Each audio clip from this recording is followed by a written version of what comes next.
You see me?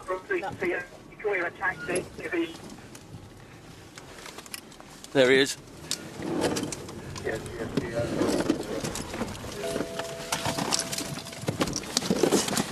Drop the weapon! Drop it now! AP!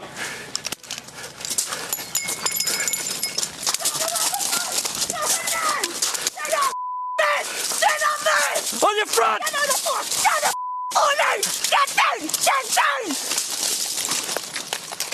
On the 23rd of May 2021, 38-year-old Simon Tait armed himself with a fake M16 assault rifle outside of Coldham Hall Tavern in Surlingham near Norwich.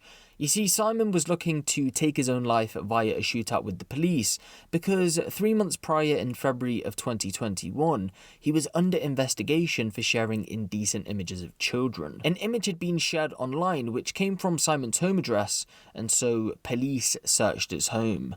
They seized several devices and found more than 1,000 indecent images of children on his mobile phone.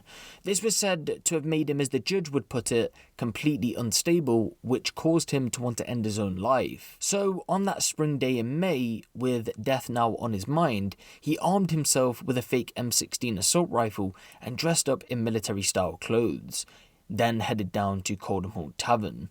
When he arrived at the pub, he threatened to shoot regulars who were outside, causing some to flee and others to hide. He then phoned the pub from outside and said, quote, "I'll come into the pub in a minute and I'll be armed." Customers would then become aware that he was outside, armed with what looked like a real assault rifle. One regular had told Simon to put the weapon down, to which he did, but a short while later he would pick it back up and started to point it at him. The regular would go on to recall how he felt scared like he never did before, and he genuinely thought he was going to die. But a short while later, people would contact the police, and it was time for them to make their move. Of course, in situations like this, firearms officers in the UK are prepared for live ammunition to be fired from real guns at them, so initially they thought they were ready to eliminate their target.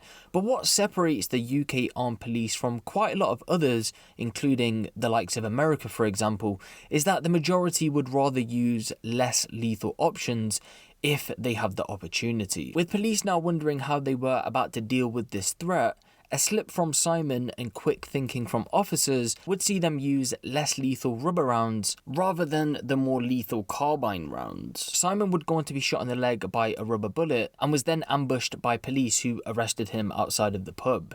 He was taken to hospital due to the injury on his leg, but he was being difficult with medical staff and became aggressive. A police officer tried to intervene, but he grabbed the officer, twisted his wrist, and tried to spit at him. Simon would eventually go on to be charged in relation to possession of a replica gun, making a threatening call to the pub, assaulting a police officer, and possessing indecent images of children. For this, he was jailed for 4 years and 4 months, but he was also made the subject of a 10-year sexual harm prevention order and was put on the sex offenders register for 10 years. But I think this story really does go to show the difference in tactics used by the police in the UK versus other countries, and how quick thinking from officers leads to a person still breathing. Now, I know a lot of people watching this would have wanted to see Simon dead for the crimes he committed, but we do have to remember that this little scumbag wanted to be shot and killed by police because he couldn't live with the fact that he was a paedophile, but now he has to live with that, and everyone around him who's known to him and everyone who's watching this video right now knows the fact that he's a dirty paedophile. But give the video a like for more crime related content like this, and make sure you hit the subscribe button if you haven't. It's been me, Huncho, and I'll see you in the next one.